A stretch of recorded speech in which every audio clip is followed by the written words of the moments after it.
Salutations, respected viewers. This is George from Ireland.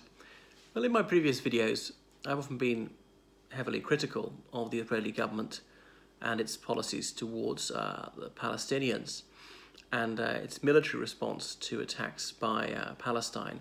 So I thought perhaps I'd correct this, not saying that anything I said previously was erroneous, but I thought I need to balance it a little bit and make a video in praise of Israel, saying what is good about Israel and why it shouldn't be criticized too harshly. Well, as Israelis would probably be the first to tell you, Israel's a democracy, and it's one of the few democracies in the Middle East, and it's been that way since 1948, when most countries in the Middle East weren't like it. And a few Middle Eastern countries have been democracies, or at least halfway there, but Israel is alone in always managing it, and also under trying circumstances.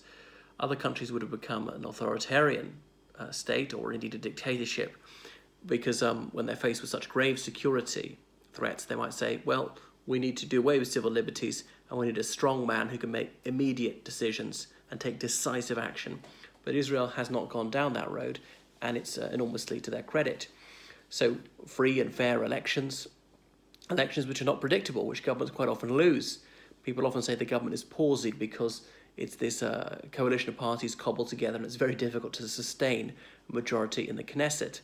And yet, government is reasonably stable. They're not falling not falling like nine pins. And there's a free media, and that's very important. There's extensive freedom of expression. People have their right to assemble, to protest. They're agitating on public grievances. So the media is allowed to report what's going on and probe politicians and ask them challenging questions and things like that. Now, I know that there are exceptions. There are things which are issues of national security, and the media is not entitled to publicise things which have to be kept secret for good reason. You look at the independence of the judiciary, and they will be a thorn in the side of the government sometimes, make decisions which are highly inconvenient, and they're not to be pushed around. They're not to serve the executive. So the government's power is limited, and the different branches of the government are separate from each other, and that's good. And even the highest of the land can be called to account.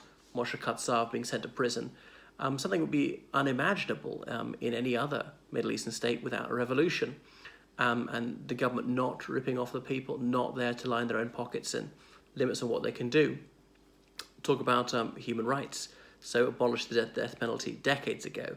You would think they would have been sorely tempted to execute some of their enemies. Now, it's true that some people have been killed after capture, but really not very many. And prisoners held mostly in humane conditions. I know there have been some examples when prisoners have been abused, but it's not very often. What else was I going to point out about human rights? So in the Constitution, in the law, and largely upheld. Of course, no country is perfect, but especially when faced with an existential threat, that's when push does come to shove and people say, well, forget what the law says, we'll just do what we need to do, and rights be damned. But Israel's not been too bad in breaching those rights. Women, obviously there's equality before law and in practice, and ascending to the highest possible level. I scarcely need to tell you, Golda Meir was a prime minister way back in the early 70s. Again, something which was hard to imagine in any other Middle Eastern country. So that's laudable, and they don't have a guardianship system or anything of that nature. So women can dress what they like and do what they like and play sports and so on. And gays can do as they wish as well, and that's to be welcomed. And obviously there's a section of Israeli public opinion which doesn't approve of this. And that's what a free society is, where people have different attitudes and they can disapprove of someone else's lifestyle without seeking to disallow it. So it's true that Israel's used moderate physical pressure, as it terms it, on suspected terrorists. Many would say this is abuse, others would say it's torture. Whatever it is, Israel's got to earn some plaudits for telling the truth about it. Many governments will do this kind of thing, and Israel is quite rare, along with the United States, in actually telling the truth about what has been done. Others would tell you the most flagrant lies and claim that it hasn't happened at all, and saying, well, it's going to happen, we might as well try and put a reasonable limit on it, things like that. And not doing it just for kicks, but doing it because they think they're going to get life-saving information out of the suspect. So there's immigration to Israel. Remember Tony Blair saying The essential question you need to ask about any country is, are people trying to get in or are people trying to get out? And that will tell you everything you need to know. And obviously the people trying to get in, and not just Jewish people. People who are not remotely Jewish who immigrate there, who are there as guest workers. Not very easy for them to become citizens unless they marry a Jewish person or indeed convert. So, and they're treated with decency and respect. So that's a good thing too. And the economy is growing quite healthily. It's very innovative. Well, they just found some oil, but up until now it had to be IT, financial services, diamonds, tourism, had to be smart manufacturing, couldn't be massive scale smokestack industries, couldn't be economies of scale or particularly cheap labor. No, it had to be about the knowledge economy. And so innovated a lot in technology, as I point out. And well, there are lots of alluring aspects to its culture, music, dancing, cuisine, everything else. And I suppose quite a melting pot, since Jewish people from all over the globe gathered in Israel and created a unique melange there, absorbed some memes from many other cultures, perhaps in the last 25 years, particularly from Russian culture. So obviously Israel's fighting quite a lot and exchanging fire with Palestine. And I've often castigated Israel for this, for causing lots of civilian casualties, and Israel's enemies have often deliberately killed Israeli civilians. But okay, I've got to give the Israelis credit where they do the knock on the roof thing, non-lethal explosion to warn people to get out of the building that's going to be destroyed. And very few, if any, other countries do that kind of thing, or having these automated phone calls in Arabic warning civilians to get out of there. So again, that is laudable.